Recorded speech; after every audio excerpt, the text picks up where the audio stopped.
It was supposed to be a surprise visit. 3 hours, a cracked windshield, and a playlist that made me feel like a daughter again. I saw his car before I saw the house, parked crooked along the fence line, mud streaked across the bumper, one headlight fogged like a cataract. I knew every dent, every imperfection. Daniel? I stepped out.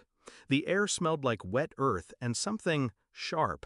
Her front door was open. I moved slowly, the way you move when your gut already knows what your heart refuses to believe.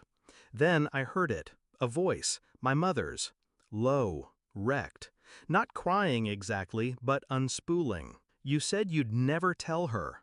Then a silence, then him. I had no choice. The sky didn't crack, the ground didn't open, but something inside me shifted, like a rib cracking inward, like bone forgetting how to be bone. I didn't go inside, not yet.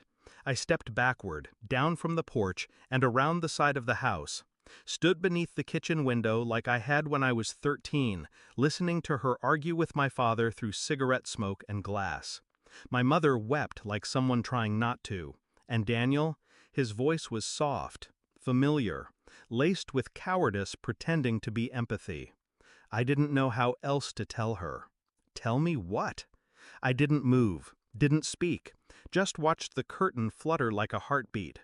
They didn't see me.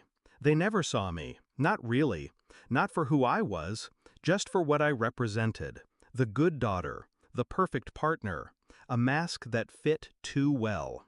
But now I saw the cracks, in them, in myself. I left before they knew I'd come.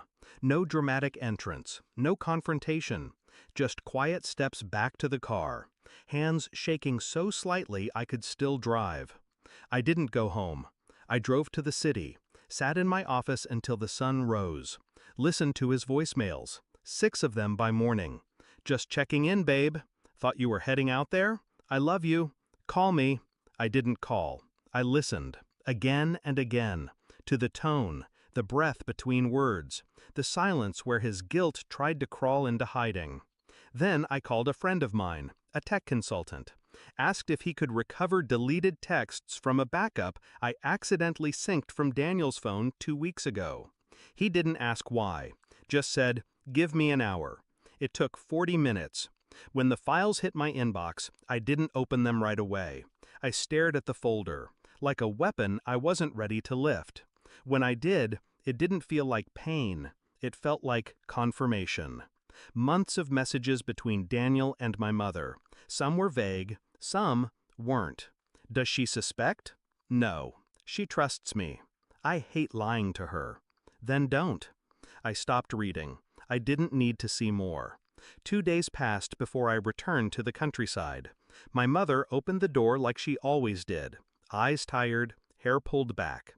The quiet guilt of someone trying to pretend nothing had happened. "Sweetheart," she began. "I know," I said. She froze. I stepped inside. The silence was heavy, but I was heavier. I sat at the table, pulled out my phone, and slid it across to her. The messages, all of them, time-stamped, organized. Her hands trembled as she picked it up. When Daniel walked in from the back porch, frozen mid-step, mouth parting like a wound, I didn't flinch. "You told her?" he whispered to my mother, like I wasn't even there. She shook her head, tears brimming. "No," I said coldly, "you did. You just didn't know when." Daniel moved toward me. "Listen," I held up a hand. "I'm not here to argue, or cry, or scream. I came for the truth, and now I have it."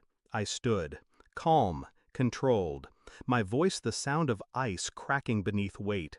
"I know about the affair. I know it started before the engagement. I know it didn't stop. They didn't speak. They couldn't.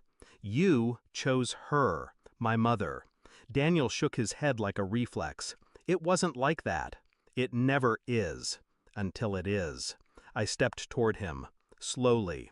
"You looked me in the eye, slipped a ring on my finger, and promised forever, all while burying your shame between the bones of the woman who gave me life."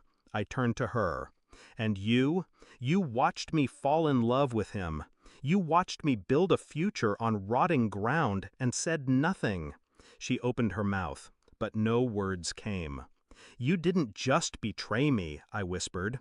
"You rewrote me, and expected I'd never read the draft?" I pulled the ring from my finger, laid it on the table, and left. The wind felt different when I stepped outside. Not colder, clearer, like it had been waiting.